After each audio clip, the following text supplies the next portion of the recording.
சொல்லுவார்கள். இந்த பொருத்தம் கட்டாயமாக நம்ம பார்ப்போம். இதுவும் அந்த மன பொருத்தத்துக்கு சம்பந்தப்பட்டது தான். திருமண பொருத்தங்களிலே மிக முக்கியமான பொருத்தம் இந்த கண பொருத்தம் என்று கருதப்படுகிறது. இல்லாவிடில் அதான் தேவகணம் உள்ளவர்கள் ராட்சத கணம் உள்ளவர்களை திருமணம் செய்தார்கள் என்றால் அங்கு எதிர்ப்பு நிறைய இருக்கும். இங்கே என்ன நடக்கும் என்றால் இந்த இருவருக்கும் அவ்வளவாக நட்பு அந்யோன்யம் அமையாமல் போய்விடும். இது கணப்பொருத்தம் இல்லை என்றால் ஆண் பொன் இருவரும். அனைவருக்கும் என் இனிய காலை வணக்கங்கள். என்னுடைய பதிவுகளை தொடர்ந்து கேட்டு வரும் அனைவருக்கும் என்னுடைய மனமார்ந்த நன்றிகளை தெரிவித்துக் கொள்கிறேன். இன்றைய பஞ்சாங்கம் பார்ப்போம். இன்றைய தேதி 28ஆம் தேதி 11ஆம் மாதம் 2025 வெள்ளிக்கிழமை, தமிழ் மாதம் கார்த்திகை. இன்றைய சூரிய உதயம் 7:06க்கு, சூரிய அஸ்தமனம் 6:55க்கு. இன்றைய தேதி வளர்பிறை அஷ்டமி. வளர்பிறை அஷ்டமி தேதி முடியும் நேரம் ஆங்கில தேதியின் முறைப்படி 29ஆம் தேதி அதிகாலை 2:46க்கு முடிவடைந்து நவமி ஆரம்பமாகும். இன்றைய நட்சத்திரம் சதயம். சதய நட்சத்திரம் முடியும் நேரம் ஆங்கில தேதியின் முறைப்படி 29ஆம் தேதி காலை 5:19க்கு முடிவடைந்து புரட்டாதி ஆரம்பமாகும்.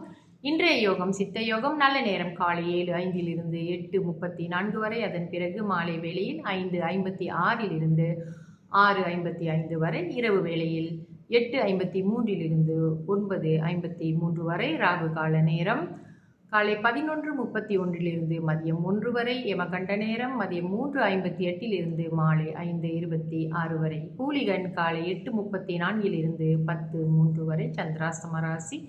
இன்று கடகராசி அன்பர்களுக்கு சந்திராஸ்தமம். இவர்களுக்கு நாளை இரவு 11 மணிக்கு சந்திராஸ்தமம் முடிவடையும். இன்றைய ராசி பலன் பார்ப்போம். மேஷ ராசிக்கு உதவி, ரிஷப ராசிக்கு வரவு, மிதுன ராசிக்கு பயம், கடகராசிக்கு நன்மை, சிம்ம ராசிக்கு தாமதம், கன்னி ராசிக்கு உயர்வு, துலாம் ராசிக்கு இன்பம், விருச்சக ராசிக்கு பரிசு, தனுசு ராசிக்கு பெருமை, மகர ராசிக்கு ஆதாயம், கும்ப ராசிக்கு புகழ், மீன ராசிக்கு முயற்சி. இன்றைய விசேஷம் துர்காஷ்டமி பூஜை. தொடர்ந்து நம்ம திருமண பொருத்தங்களில் உள்ள அர்த்தங்களை பற்றி தெரிஞ்சுக்கிட்டு வந்திருக்கோம். அந்த வகையில் இன்று கணப்பொருத்தம் பார்ப்போம். இரண்டாவதாக வரக்கூடிய பொருத்தம் இது கணப்பொருத்தம். கணப்பொருத்தம் ஒவ்வொரு நட்சத்திரத்திற்கு ஒவ்வொரு குணங்கள் இருக்கும். 3 விதமான குணங்கள். ஒன்று தேவகணம், ஒன்று மனித கணம், ராட்சத கணம் என்று பிரித்திருக்கிறார்கள் அந்த நட்சத்திர வாரியாக. அந்த வகையிலே சாத்விக குணம் தேவகணம், சாத்விக குணம் மனுஷகணம் ராஜஸ் குணம், அசுர குணம் என்று தாமச குணம் என்று சொல்லுவார்கள். இந்த பொருத்தம் கட்டாயமாக நம்ம பார்ப்போம். இதுவும் அந்த மன பொருத்தத்துக்கு சம்பந்தப்பட்டது தான். திருமண பொருத்தங்களிலே மிக முக்கியமான பொருத்தம் இந்த கண பொருத்தம் என்று கருதப்படுகிறது. இல்லாவிடில் இஸ்திரி தீர்க்கம் என்ற பொருத்தம் அமைந்து கண பொருத்தம் அமையாவிட்டாலும் பரவாயில்லை. இதில் ஏதாவது ஒன்று கட்டாயமாக பொருந்தி இருக்க வேண்டும்.